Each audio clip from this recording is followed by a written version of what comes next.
Ok. Bueno, el día de hoy vamos a ver respiración celular y también vamos a tocar temas de metabolismo. Entonces, primero, la respiración celular, ¿en qué organelo se lleva a cabo? Mitocondria. La mitocondria es el organelo encargado de llevar a cabo la respiración celular y el objetivo es generar ATP. Recordemos que el ATP es la energía de nuestro cuerpo, entonces la mitocondria va a generar energía. Ahora vamos a recordar un poco la estructura de la mitocondria. La mitocondria tiene una membrana externa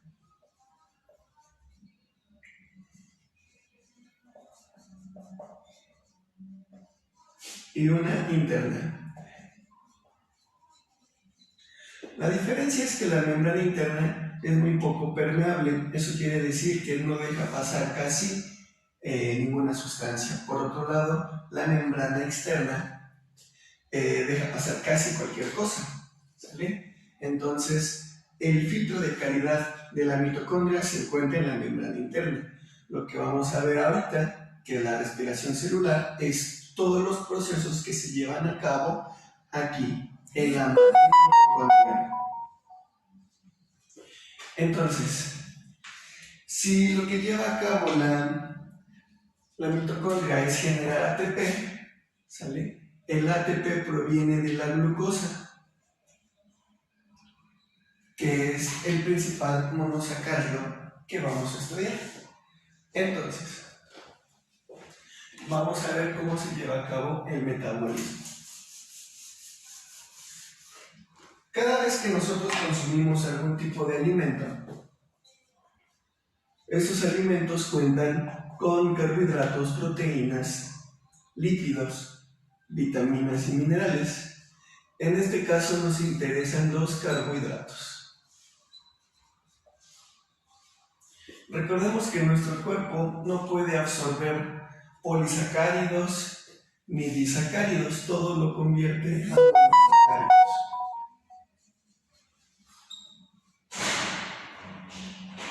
De esos monosacáridos, el principal es la glucosa.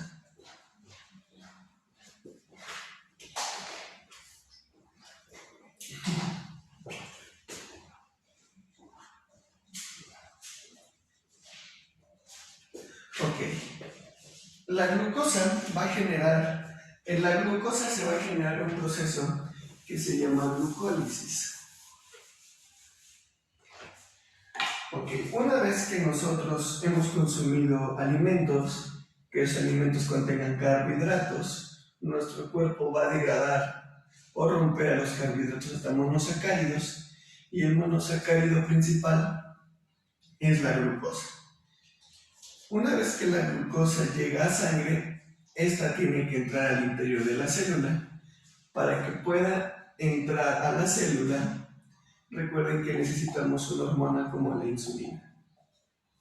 Entonces la insulina ayuda a que la glucosa entre al interior de la célula. Una vez dentro, la glucosa va a sufrir un proceso. La glucosa no es propia de la célula, puede ser eliminada en cualquier momento. Por eso es que se convierte en glucosa 6-fosfato. ¿Sale? La estructura de la glucosa es de esta manera. Es un hemiacetal.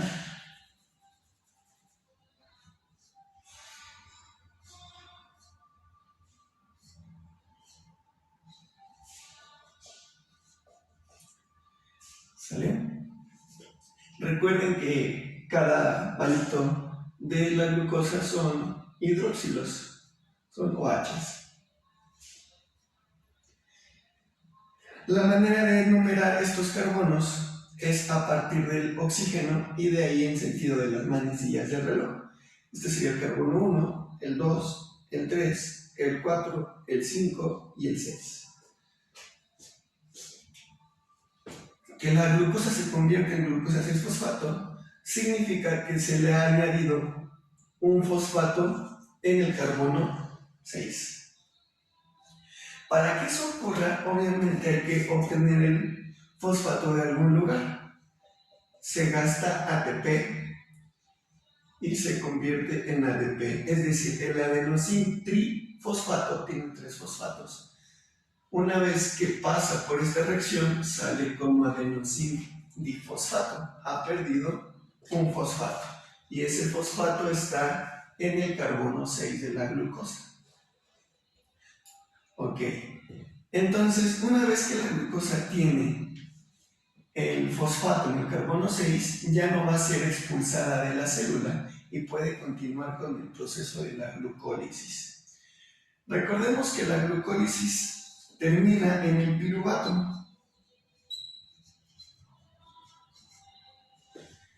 El piruvato es el último producto de las 10 reacciones de la glucólisis. Ahora bien, la glucólisis la podemos dividir en 2 fases. La primera fase, que es desde acá, desde la glucosa, vemos que gasta energía, ¿sale?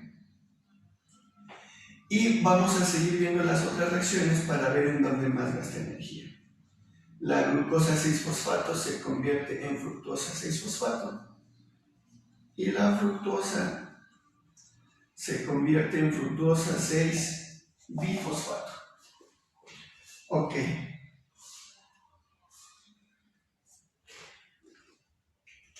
Fructosa bifosfato significa que ya tenía un fosfato en el carbono 6, pero le hemos añadido otro, en este caso fue en el carbono 1. Eso significa que volvió a entrar ATP y fue expulsado como ADP. Cuando sufre el proceso de glucosa a fructosa, es una se genera un isómero. Eso quiere decir que vamos a modificar la estructura de la glucosa.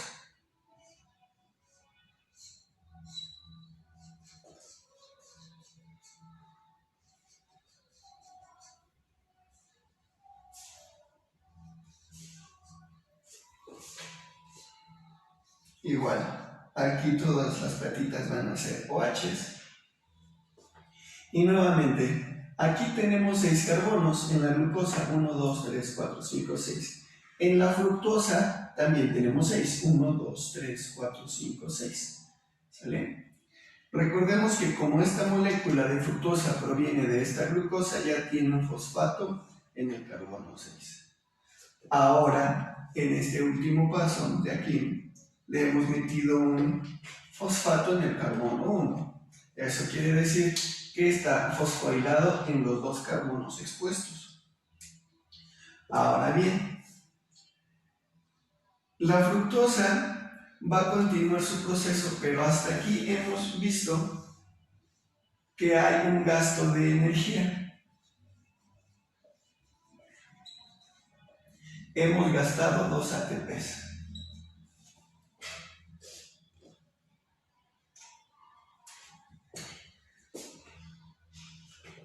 En el resto de la glucólisis, todos los procesos se van a llevar a cabo de 2 reacciones, es decir, a partir de la fructosa vamos a obtener 2 productos, el gliceraldehído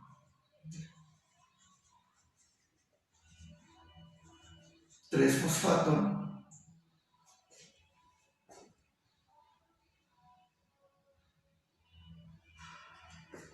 el cual tiene un fosfato en el carbono 3, ¿sale?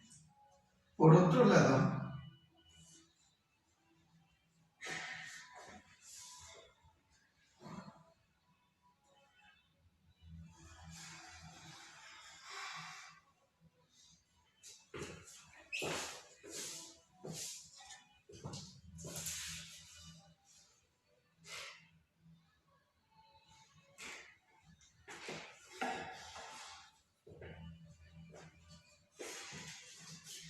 el gliceraldehído es la molécula que va a continuar con las reacciones. Vean, la glucosa, como ya vimos, tiene 6 carbonos, ¿sale? Cuando está fosforilada sigue teniendo 6 carbonos. La fructosa tiene 6 carbonos. Ahora el gliceraldehído solo tiene 3 carbonos. ¿Qué quiere decir? Que se ha descompuesto, ¿sale? Ahora el gliceraldehído va a continuar con toda la glucólisis y a partir de esta molécula hasta el piruvato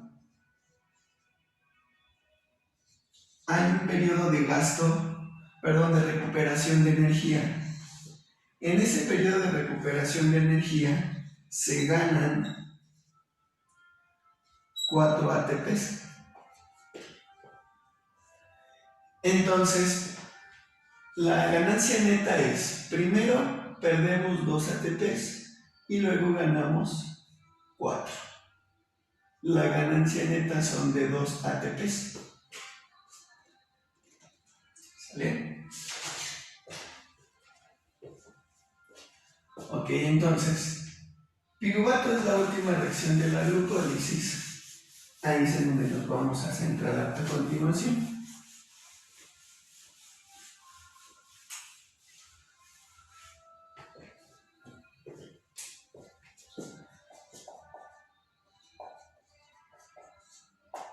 El piruvato puede sufrir 2 procesos. Un proceso aeróbico y un proceso anaeróbico.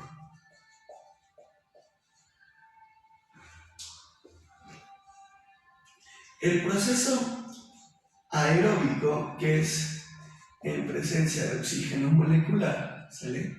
El piruvato se va a convertir en acetil coenzima A.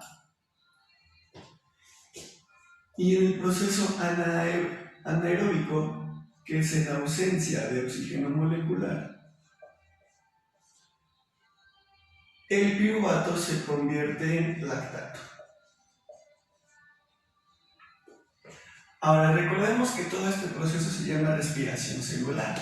Eso significa que para que pueda continuar debe de tener oxígeno. Entonces,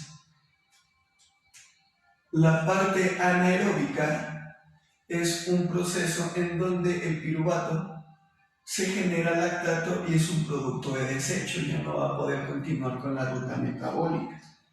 El acetilcoenzima A es el que continúa y ese entra al ciclo de Krebs. Ahora, es importante reconocer dónde se lleva a cabo esto. Nuevamente tenemos la mitocondria. Todo el proceso de glucólisis se lleva a cabo afuera de la mitocondria, es decir, se lleva a cabo en el citosol de la célula.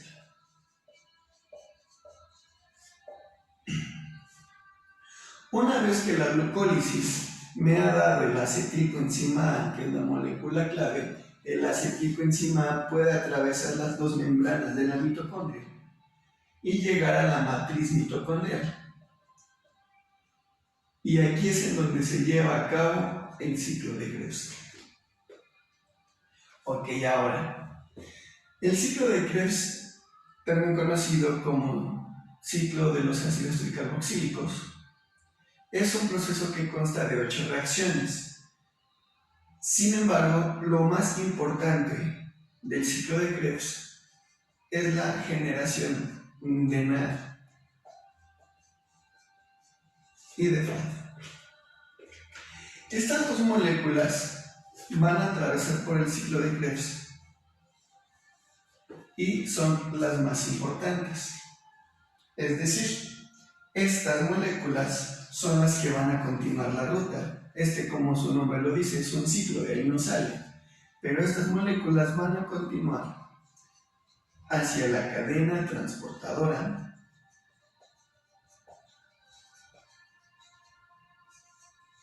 de electrones.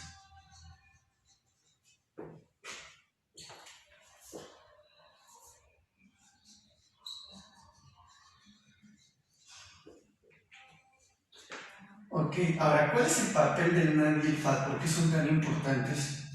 Ven, en la matriz mitocondrial, donde se lleva a cabo el ciclo de Krebs, ¿sí? Lo que está pasando es en esta, la membrana interna, que es lo importante. En la membrana interna hay un flujo por la cadena transportadora de electrones, de protones, hacia el espacio intermembranal.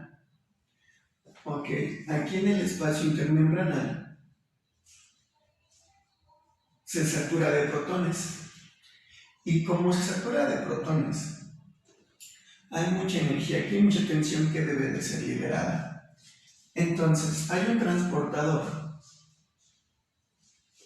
en la membrana interna. Ese transportador se llama ATPasa. Es una enzima, perdón, es una proteína de transporte. ¿Y qué es lo que va a generar la ATPasa? El flujo de protones desde el espacio intermembranal, regresarlos a la matriz. ¿Cuál es el objetivo? Que todos esos protones regresen para mantener el equilibrio, ya que durante la cadena transportadora de electrones han estado generando ese flujo de protones. Ese flujo de protones hacia el espacio intermembrana se genera por el NAD y por el FAD, es decir, salen del ciclo de Krebs, llegan a la membrana interna y todos los protones que han obtenido del ciclo de Krebs son traslocados hacia el espacio intermembrana. Entonces, para poder regresar esos protones, la ATPasa genera un conducto en donde van a pasar esos.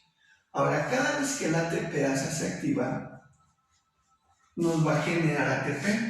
Eso quiere decir que la cadena transportadora de electrones da directamente ATP, gracias al NAD y al FAD.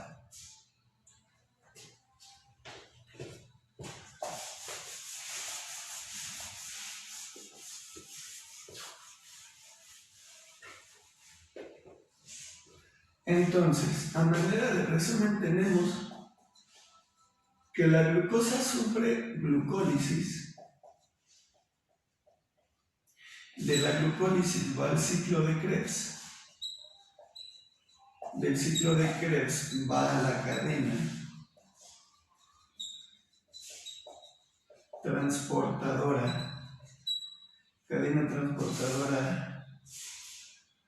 de electrones, y eso finalmente nos da ATP. Muy bien, el objetivo de esto es que la glucosa nos dé energía. Sin embargo, no es el único proceso. Aparte de glucólisis, tenemos otro proceso que se llama gluconeogénesis. ¿Cuál es la diferencia entre glucólisis y gluconeogénesis? Vean, en glucólisis, glucosa y lisis. Lisis es ruptura, entonces glucólisis es ruptura de la glucosa. Gluconeogénesis, nuevamente glucosa, neo, nuevo, génesis, la formación de. Entonces, gluconeogénesis es la formación de nueva glucosa. Ok. La gluconeogénesis es el proceso inverso de la glucólisis. Es decir, que en la glucólisis partimos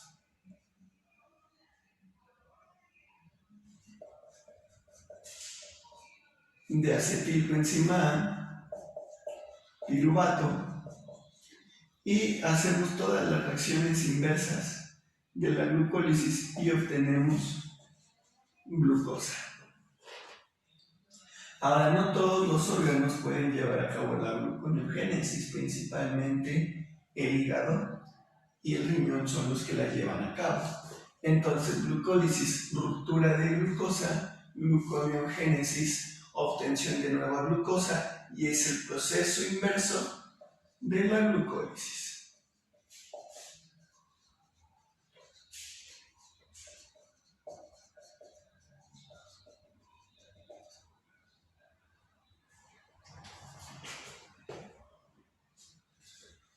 Ok, finalmente cuando no tenemos glucosa y tampoco llevamos a cabo la gluconeogénesis, hay otro proceso que se llama glucógeno.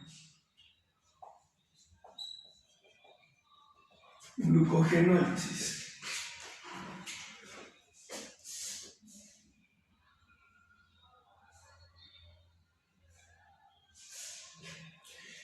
¿Cuál es la diferencia? Ahora veamos, lisis, ruptura, glucógeno. El glucógeno es un carbohidrato de reserva que se encuentra en el hígado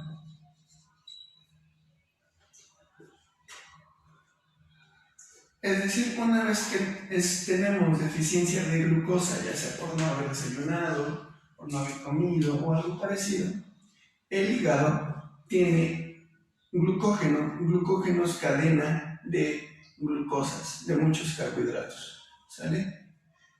Y entonces lo que va a hacer es romperlo, es decir, si ahí el glucógeno son puras cadenas de glucosas, entonces al romperlo lo que tenemos son glucosas que pueden llevar a cabo la glucólisis. Por eso es que la glucogenólisis es importante cuando tenemos niveles bajos de glucosa y tenemos necesidad energética. Y ya una vez que rompemos el glucógeno nos da glucosa y de la glucosa lo metemos a las rutas metabólicas y generamos ATP.